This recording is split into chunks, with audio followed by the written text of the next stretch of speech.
কামকে কি বলা হয়েছে? চির অতৃপ্ত। খুব গুরুত্বপূর্ণ। কেন জানেন? কাম হচ্ছে যেহেতু আমাদের জীবনে আমাদের সমস্ত কিছু উন্নতিকে ধ্বংস করে দিতে পারে, বুঝতে পারছেন?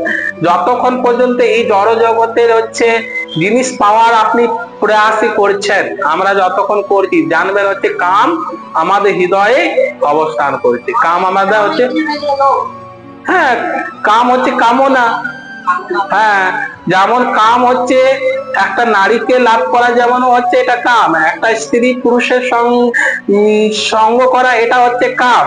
আবার একটা কাম হচ্ছে কি, এই জগতে হচ্ছে কোনো কিছু আপনি জড় জাগতিক লাভ করার প্রয়াসী, সেটা হচ্ছে একটা কাম। বুঝতে পারছেন? তো কাম, এই কাম আমাদের, এই দুই রকম কাম আমাদের আছে কি নেই? আছেই, তাই না?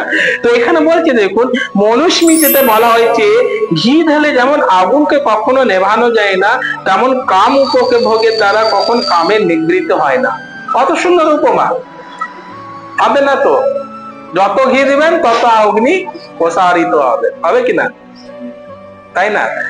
তো বুঝতে হবে, সেই রকম যদি আমি কামনার দ্বারা আবদ্ধ থাকি, তাহলে কাম আমার হৃদয়ে আসবে, নিবৃত্তি করতে পারবো কামকে? তো সেই বলছে জড় জগতের সমস্ত কিছুর আকর্ষণ কিন্তু একটা কি, যৌন আকর্ষণ। অবশ্যই, অবশ্যই। দেখুন, বলা হচ্ছে একজন হচ্ছে স্ত্রী, একজন পুরুষ, যদি তিনি কৃষ্ণ ভাবনামিত সন্তান এই জগতে নিয়ে আসতে পারে, সন্তান বা সন্ততি যদি এই জগতে নিয়ে আসতে পারে, তাহলে অবশ্যই তাদেরকে হচ্ছে এই জগতে কৃষ্ণ ভাবামিত একজনকে নিয়ে আসার জন্য তারা হচ্ছে, যেটা শাস্ত্রে নির্দেশিত করা হয়েছে, সেই রকম ভাবে তারা হচ্ছে মিলন করতে পারে। কিন্তু আমাদের এই জগতে কি রকম, এই জগৎটা কামের দ্বারা এতটাই আবদ্ধ যে একটা নিজের স্ত্রীর প্রতি বাদ দিয়ে অন্য স্ত্রীকে হচ্ছে মানে একটা যৌন আকর্ষণের রূপে আমরা দেখি, দেখি দেখি দেখি না? আচ্ছা, এটা হচ্ছে তো যেহেতু আমাদের যৌন আকর্ষণ সবাইকার হৃদয়ে আছে, তাই না? তো এইটাই হচ্ছে কৃষ্ণর পথে বাধা। জানেন, কৃষ্ণকে লাভ করা, গুরুকে লাভ করা খুব বড় বাধা। বুঝতে হবে, আসবে দেখুন। তাই জড় জগৎকে বলা হয়েছে মৈথুনাগার। জড় জগতের অনেক নাম, নাম নাই? কি কি বলুন তো? দুঃখালয়, পতিতালয়, হ্যাঁ, সংসারাগার, তারপরে হচ্ছে মৈথুনাগার, বিভিন্ন রকম। হ্যাঁ, তো মৈথুনাগার এই জড় জগতের আরেকটা নাম। সমস্ত প্রাণী মৈথুনের দ্বারা আবদ্ধ। তো এখানে বলা হয়েছে অথবা যৌন জীবনের শিকল, শিকল বলা হয়েছে। এই শিকলের দ্বারা আমরা যতক্ষণ পর্যন্ত আবদ্ধ থাকব, যতক্ষণ নারীর প্রতি, যতক্ষণ পুরুষের প্রতি আকর্ষণ থাকবে আমাদের, ওই কৃষ্ণরূপী যে নিচিত্ত আকর্ষণ, তার রূপী হচ্ছে আকর্ষণ না করে যদি হচ্ছে নারী পুরুষের প্রতি আকর্ষণ রাখি, তাহলে কিন্তু আমরা কখনোই কামকে জয় করতে পারবো না। আর ততক্ষণ পর্যন্ত আমরা এই জড় জগতের শিকলের বন্ধনে আবদ্ধ থাকবো। এই শিকলের বন্ধন কি জানেন? এই শিকলের বন্ধনটাই হচ্ছে আপনার হচ্ছে কৃষ্ণ আর গুরুকে আপনাকে হচ্ছে কখনো হচ্ছে পাবেন না, তাই না? তো সেটা বলা হয়েছে। আমরা দেখি অপরাধ করলে মানুষ কারাগারে আবদ্ধ হয়, তেমন যারা ভগবানের আইন অমান্য করো তারা যৌন জীবনের শৃঙ্খলা আবদ্ধ হয়। অবশ্যই ভগবানের আইন আছে, আমরা মনে করছি যে আমি যা করছি সেটাই হচ্ছে ঠিক। ভগবানের আইন কি? ভগবানের আইন হচ্ছে শাস্ত্র, তাই না? ভগবানের আইনকে, আইন হচ্ছে ভগবানের দিব্য যারা হচ্ছে প্রতিনিধি, পার্ষদ, যারা হচ্ছে আচার্য আছে, তাদের হচ্ছে কথা, এটা হচ্ছে ভগবান আইন নয়? তারা যেটা বলে দেবে সেটা সর্বোপরি কি নয়? সেই আইন আমরা অমান্য করছি কি করছি না বলুন? আমরা আইনকে যদি না মেনে চলি, তাহলে কি করে আমরা হচ্ছে সেই থেকে মুক্ত হতে পারবো কি?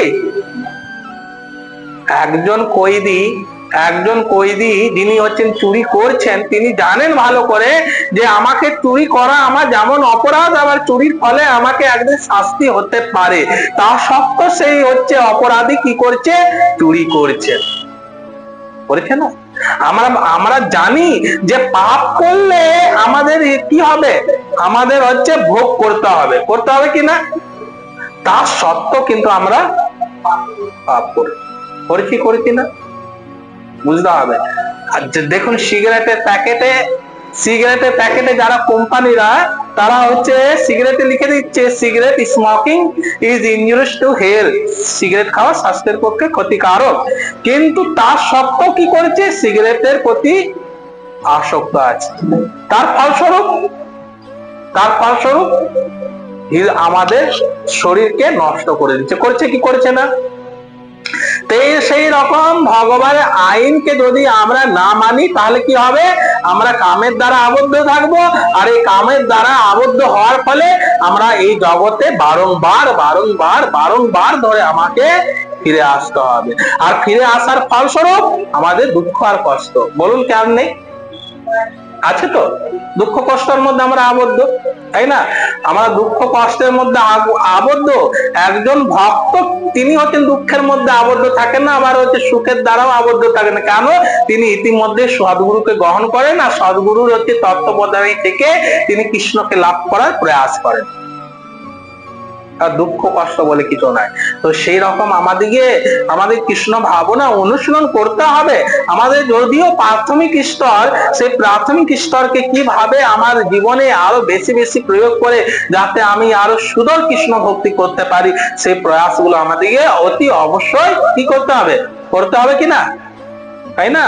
তো সেই জন্য বলা হয় যে এই জগৎ মৈথুনাগার, ইন্দ্রিয় তৃপ্তিকে কেন্দ্র করে জড় সভ্যতার উন্নতি লাভের অর্থ হচ্ছে বদ্ধ জীব এই জড় অস্তিত্বের বন্দি দশার মেয়াদ বৃদ্ধি করা। অবশ্যই মেয়াদ বৃদ্ধি হবে আমাদের। কি রকম মেয়াদ, কিসের মেয়াদ, যেমন হচ্ছে একজন খুনি যখন হচ্ছে তিনি খুন করে আর তিনি হচ্ছেন একজন বিচারকের কাছে শাস্তি পায়, তখন হচ্ছে তার কতদিনের জেল হতে পারে, যাবজ্জীবন, হয় কি হয় না, যাবজ্জীবন তাকে হচ্ছে জেল হবে, তার হচ্ছে সংশোধন করার জন্য তাকে হচ্ছে যাবজ্জীবনে পতিত করবে। সেই রকম আমরা যাবজ্জীবন কতদিন ধরে হব, যতক্ষণ পর্যন্ত ভগবানের আইনকে আমরা হচ্ছে নিজের জীবনে প্রয়োগ করেছি, বুঝতে পারছেন, ততক্ষণ পর্যন্ত আমরা কিন্তু কি হব, সেই হচ্ছে যাবজ্জীবনের আবদ্ধই থাকবো, অর্থাৎ আমি এই জগৎ থেকে আর বেরাতে পারবো না। পারবেন, ক্ষমতা আছে আমাদের, নেই তো, খুব গুরুত্বপূর্ণ। তো এইখানে সেই বলছে সেই কাম হচ্ছে অজ্ঞানতার প্রতীক। অজ্ঞান ব্যক্তি যিনি ইতিমধ্যে এই জগৎকে ভোগ করার লালসা তার হৃদয়ে সব সময় প্রকাশিত হয়েছে, সেই অজ্ঞান ব্যক্তি কখনোই তিনি হচ্ছেন তার নিজের হচ্ছে ভালো প্রয়াস করেন না, পারেন। ওম অজ্ঞান তিমিরন্মস্য জ্ঞানাঞ্জন শলাকয়া, অজ্ঞান, আমরা প্রত্যেকটা জীব অজ্ঞান। সেই গুরুদেব সে আপনাকে হচ্ছে সে জ্ঞান প্রদান করবেন, আপনাকে দিব্য চক্ষু প্রদান করবেন, যার দ্বারা আপনি শাস্ত্রকে দেখতে পাবেন, আপনি হচ্ছে সদ্গুরুকে দেখতে পাবেন, আপনি ভক্তকে দেখতে পাবেন, আর আপনি হচ্ছে নিজের জীবনের উদ্দেশ্যগুলো আপনি দেখতে পারবেন কি পারবেন না, তাই না, বুঝতে হবে আমাদের। সেই জন্য বলা হয়েছে যারা এই জীবদের এই জড়জগতে আবদ্ধ করে রাখা হয়েছে, কিসের দ্বারা, অজ্ঞানের দ্বারা আমরা এই জগতে আবদ্ধ হয়ে আছি। অজ্ঞানটা কি, কাম, ক্রোধ, লোভ, মোহ, মাৎসর্য, এগুলো হচ্ছে আমাদের হচ্ছে অজ্ঞানতা, নয় কি নয়। এগুলো যতদিন আমাদের হৃদয়ে থাকবে ততদিন পর্যন্ত আমরা চিরশত্রু কামকে কখনোই হচ্ছে জয় করতে পারবো না, কখনোই জড় বন্ধন থেকেও আবার মুক্ত হতে পারবো না, তাই না। তো সেই জন্য বলছি ইন্দ্রিয় তৃপ্তি সাধন করার সময় সাময়িকভাবে সুখের অনুভূতি হতে পারে, কিন্তু প্রকৃত সেই তথাগত সুখ হচ্ছে জীবের পরম শত্রু। অবশ্যই যে কোনো জিনিস, আপনি দেখুন না, আপনি হচ্ছে লটারিতে টাকা পেয়ে গেছেন, ধরেন আপনি লটারিতে টাকা পেয়ে গেছেন, আপনি তো কিছুক্ষণের জন্য খুশি হয়েছেন যে আমি এত টাকা পেলাম, 1 কোটি টাকা পেলাম, 1 লক্ষ টাকা পেলাম, অনেক আনন্দিত হলেন, কিন্তু ওই পয়সাটাও হচ্ছে আপনার জীবনে হচ্ছে কাল স্বরূপ হয়ে দাঁড়াবে, কেন বলুন তো, ভগবানকে ভুলে যাওয়ার জন্য। কি হবে না, বুঝতে হবে। আমাদের হচ্ছে এই যে গীতা আমাদের হচ্ছে আমাদের জীবনের সমস্ত কিছু আমাদের সংশোধন করে দিচ্ছে, আমরা গ্রহণ করতে হবে, সংশোধন আমরা এই জীবনে হতে পারি। তো সেই জন্য বলা হয়েছে এই তথাকথিত সুখে হচ্ছে জীবের পরম শত্রু, জানেন। সেই জন্য আমাদের সুখ লাভ করার পন্থা গুরু কৃষ্ণকে হচ্ছে গ্রহণ করা, বুঝতে পারছেন। তো সেই আমাদের শ্লোক থেকে বলা হয়েছে এই কামরূপী চিরশত্রু আমাদের জীবের শুদ্ধ চেতনাকে আবৃত করে রাখে, ঢাকা দিয়ে রাখে, ঠিক আছে।